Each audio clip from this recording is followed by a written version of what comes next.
Gérard Longuet, est-ce que vous pensez que Donald Trump joue son va-tout pour tenter de débloquer le détroit d'Ormuz et évidemment fluidifier la situation de l'économie mondiale? C'est en tous les cas une épreuve de vérité. Une épreuve de vérité parce que, au fond, Trump nous dit je contrôle le détroit et on n'en sait rien. Il a peut-être raison. Auquel cas, ça libérerait la tension mondiale qui souhaite que les choses reviennent dans une. Bon, plus calmement. Pour autant, il y a la capacité iranienne à riposter. Il n'est pas certain d'être capable de le faire parce que toute l'ambiguïté procède de ce que les États-Unis, dans cette affaire du Golfe et du Proche-Orient en général d'ailleurs, considèrent que l'intervention aérienne suffit et que la dissuasion qu'apporte terrifiante pression aérienne va calmer tous les acteurs. C'est pas vrai. C'est pas ce que vous pensez. Toute l'histoire de l'aviation, et a fortiori de la plus récente, montre que on ne gagne pas contre l'aviation, mais on ne gagne pas qu'avec l'aviation. Or, la marine, c'est un peu intermédiaire. C'est peu de l'aviation, c'est pas de la présence terrestre. C'est pas de la présence terrestre, il y a moins de risques.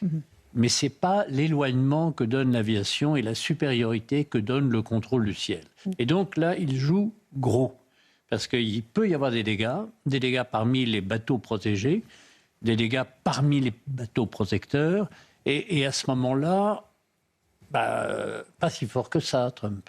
Pas si fort. Au contraire, ce que j'espère, je le crois un peu, mais je l'espère beaucoup, le contrôle de cette marine permet le passage des navires marchands qui ont vocation à circuler librement. Là, ça change les données. Et peut-être à ce moment-là, ce que le président Macron avait dit et qui n'était pas très compris, je vais le défendre pour une fois, nous, on n'est pas à faire quelque chose quand c'est calme. Si on peut être calme et que l'on peut faire quelque chose, pourquoi ne pas le faire? Alors, on va écouter Emmanuel Macron, c'est pas ce qu'il dit aujourd'hui pour l'instant. Ma question, c'est aussi la capacité de riposte iranienne, elle n'est pas du tout anéantie. Là, ils ont tapé sur Oman, ils ont tapé sur des bateaux. Donc, il y a encore des missiles de croisière qui existent. C'est relativement facile de nuire avec les armes modernes et de l'argent pour les acheter. Donc, ils ont toujours cette capacité-là. Il y a de beaux restes. Une question de Louis de Ragnel, avant qu'on écoute Emmanuel Macron. D'un point de vue plus géostratégique, la question que je voulais vous poser, c'est jusqu'à quand la Chine va accepter cette situation ? La Chine est quand même, sur le plan international, extrêmement prudente. Elle n'accepte pas l'idée d'être enfermée et de ne pas avoir accès librement aux différentes mers. Mais aujourd'hui, ce ne sont pas les États-Unis qui empêchent la Chine d'accéder à l'approvisionnement en matières premières dont elle a besoin pour se développer. C'est des situations locales en Afrique, c'est des tragédies au Golfe, il y a eu à un moment même de la piraterie traditionnelle au large de l'Érythrée et de la Somalie. La Chine déteste le désordre. C'est un pays d'ordre. Et en effet, à quel moment vont-ils intervenir? Oui, si les États-Unis ne sont pas en mesure d'apporter la démonstration que leur puissance est non seulement aérienne, mais suffisamment forte au plan naval pour assurer la libre circulation sur les océans. Gérard Longuet. Elle joue gros, la Chine, mais elle va être obligée de faire confiance aux États-Unis, ce qui n'est pas un cadeau pour elle. Ne pas faire confiance, c'est être bloqué. Faire confiance, c'est être diminué. Gérard Longuet, écoutons maintenant Emmanuel Macron. Il est en Arménie en ce moment. Lui, il estime à nouveau que la France ne participera pas à cette opération américaine pour ouvrir Ormuz. On l'écoute. Si les États-Unis sont prêts à réouvrir Ormuz, c'est très bien. C'est ce qu'on demande depuis le début.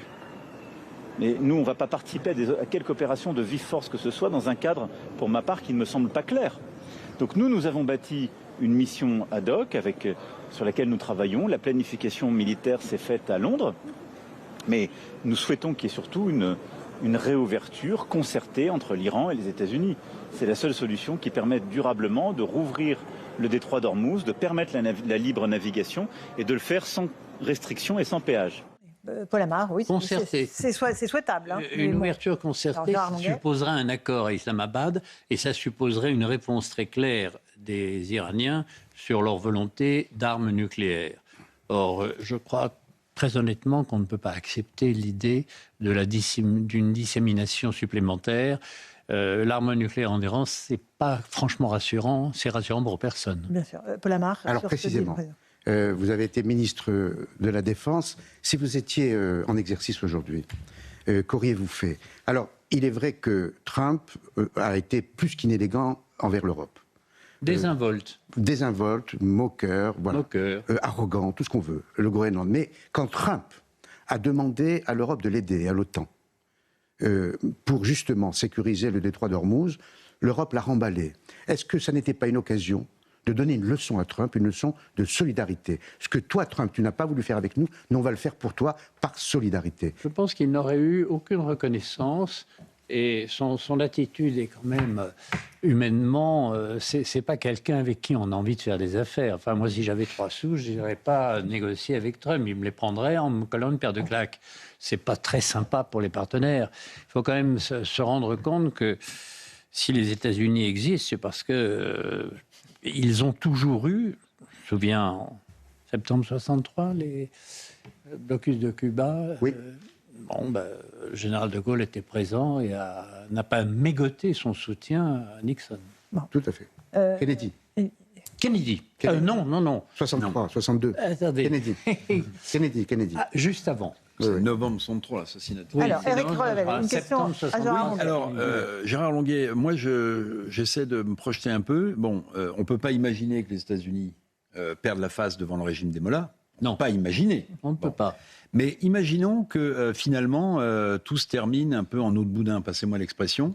Après le piteux retrait des Américains d'Afghanistan, beaucoup de pays du Golfe ont considéré que les États-Unis n'étaient plus la puissance protectrice qu'elle fut.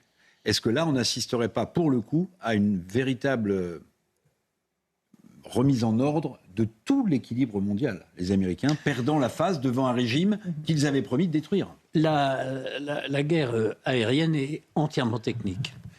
La guerre au sol est très largement politique.